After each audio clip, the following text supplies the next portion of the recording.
वज़ीर आज़म नरेंद्र मोदी ने जब से अपनी तकरीर में कॉमन सिविल कोड का ज़िक्र किया है तब से सियासत तेज़ हो गई है। सभी पार्टियां और मजहबी उलमा इस पर अपना रद्द-ए-अमल पेश कर रहे हैं, लेकिन क्यों इसकी मुखालफत कर रहे हैं और मुसलमानों के किन किन हुकूक़ पर कॉमन सिविल कोड असरअंदाज होगा, इसके लिए हमारे साथ बातचीत करने के लिए मौजूद हैं साबिक़ इत्तलाती कमिश्नर हैदर अब्बास साहब। ये क़ानून के माहिर हैं। इनसे हम जानने की कोशिश करेंगे कि कॉमन सिविल कोड आने के बाद मुसलमानों के वो कौन कौन ऐसे हुकूक़ हैं जो मुतासिर हो सकते हैं, चूँकि लोग इसकी मुखालफत कर रहे हैं, लेकिन ये चीज़ सामने नहीं आ रही है कि किस वजह से मुखालफत कर रहे हैं। चूँकि अभी ड्राफ्ट भी तैयार नहीं हुआ तो अंदेशा भी ज़ाहिर किया जा रहा है।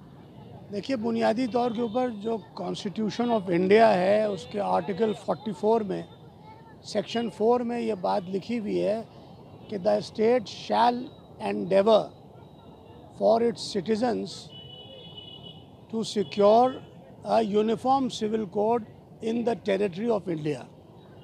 तो सबसे पहले तो यूनिफॉर्म सिविल कोड की बात की गई है। सेकेंडली ये कहा गया है कि शैल एंडेवर यानी कोशिश करेगा, शैल इम्प्लीमेंट के लिए नहीं कहा गया है। बुनियादी तौर के ऊपर एक बात ये है, और जाहिर है कि अब जब मोदी जी ने इस बात को कह दिया है तो वो इस बात को ज़रूर पार्लियामेंट में लाएंगे। तो जाहिर है कि तमाम ख़दशात जो गुज़िश्ता 10 साल से 9 साल से मुल्क में दरपेश आ रहे हैं वो सभी के सामने हैं। अब जाहिर है कि शैल एंडेवर जब कहा गया है तो ये जो इम्प्लीमेंटेशन है यूनिफॉर्म सिविल कोड का, तो मोदी जी ने कहा कि दो निज़ाम मुल्क में नहीं चलेंगे। तो सवाल ये है कि दो निज़ाम क्या होता है? मुल्क में तो एक ही निज़ाम है, मुल्क आईपीसी से चलता है, आईपीसी सबके लिए यकसा है।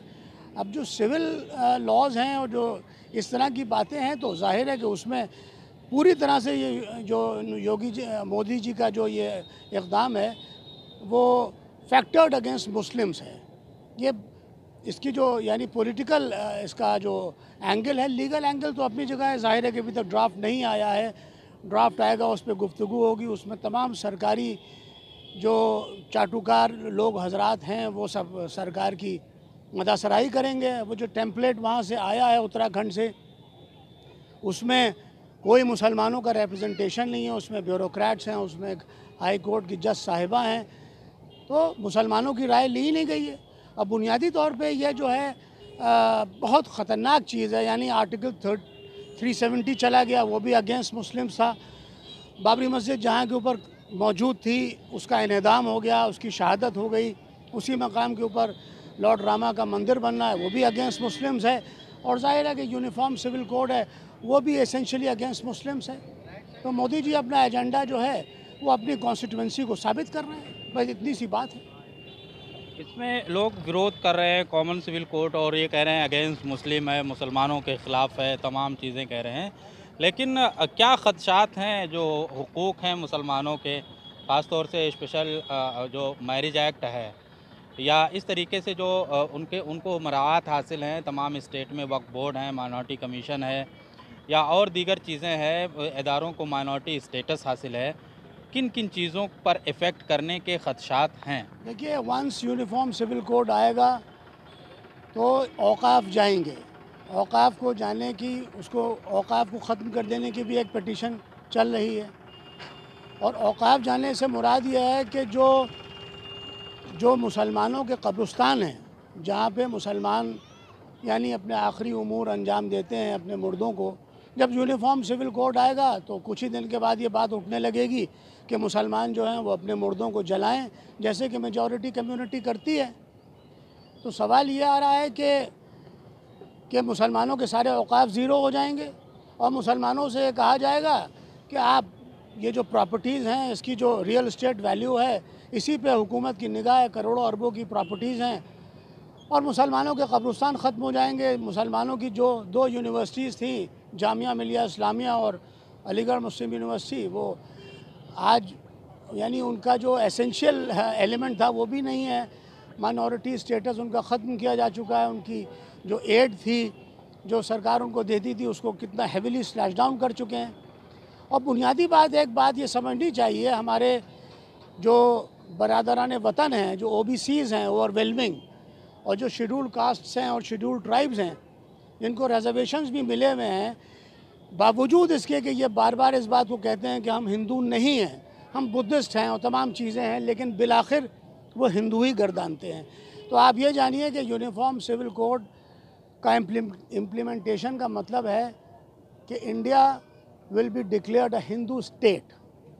ہندو نیشن تو India from the day one تھا، اب India will be declared as a Hindu state, اور مسلمانوں کو بالفاظ دیگر یہ کہا جائے گا کہ یہ محمدی ہندو ہیں۔ بس اب اس بات کی دیری ہے، اور ظاہر ہے کہ ابھی 1 سال کے بعد چناؤ آنے والا ہے، لیکن جو سیکولر ایسنشیلز ہیں اس ملک کے ہمارے، وہ لوگ مودی جی کی اس سیاست کو نکار دیں گے، اور آپ دیکھ لیجئے گا مودی جی کا یہ داؤں ان کے لیے بھسماسور ثابت ہوگا۔ تو آئین میں جو اپنے ریلیجنس میں اپنے مذاہب پر عمل کرنے کے جو اختیارات دیے گئے ہیں، آزادی ہے، کیا اس کو بھی یہ قانون افیکٹ کرے گا؟ جیسا آپ کہہ رہے ہیں کہ آخری رسومات ادا کرنے نہیں دی جائے گی، تو نماز اور تمام چیزیں ہیں اس میں، تو یہ تو اس کو تو ڈسٹرب نہیں کریں گے؟ وہ تو کہہ رہے تھے کہ ورگلا رہے ہیں مسلمانوں کو وزیر اعظم۔ وہ کتنی سادگی سے اس بات کو کہہ رہے ہیں کہ ورگلا رہے ہیں۔ آج ہی کی خبر ہے کہ لوٹینس دہلی میں ایک سنہری مسجد تھی، کب کی آج اس کی پیمائی شروع ہو گئی ہے۔ ہر مسجد جو ہے وہ زیر غور آ چکی ہے، ہر خانقاہ، ہر عبادت گاہ، ہر درگاہ، ہر امام باڑہ، اس پہ قبضہ کرنا، اس کے 2 پہلو ہیں۔ ایک تو مسلمانوں کو یعنی مائنورٹی تو وہ مسلمان ہیں ہی ہیں، لیکن ان میں ایک انفیورٹی ڈالنا، اور سیکنڈلی اس کی جو ریئل اسٹیٹ ویلیو ہے اس پہ قبضہ کرنا، یہی ایجنڈا ہے۔ زیادہ خدشہ اس پہ ظاہر کیا جا رہا ہے کہ مسلم میرج ایکٹ جو ہے اس میں تبدیلی ہوگی، حلالہ، طلاق، نکاح اور عدت، یہ تمام چیزیں جو ہیں اس کو ایفیکٹ یہ زیادہ کرے گا، اسی لیے لوگ ویرودھ بھی کر رہے ہیں زیادہ۔ اہل ہنود میں تو ہندو میرج ایکٹ 1955 کے بعد ہماری جو بہنیں تھیں اہل ہنود میں، ان کو یہ حق ملا کہ وہ ڈیورس بھی کلیم کر سکتی ہیں۔ اسلام نے تو مسلمانوں کو اور مسلم ویمن کو کب کا یہ حق دے رکھا تھا۔ جہاں تک حلالہ کی بات ہے، وہ تو پیگنس یعنی پری اسلامک یہ پریکٹس تھی، اس سے اسلام کا کوئی لینا دینا ہی نہیں ہے۔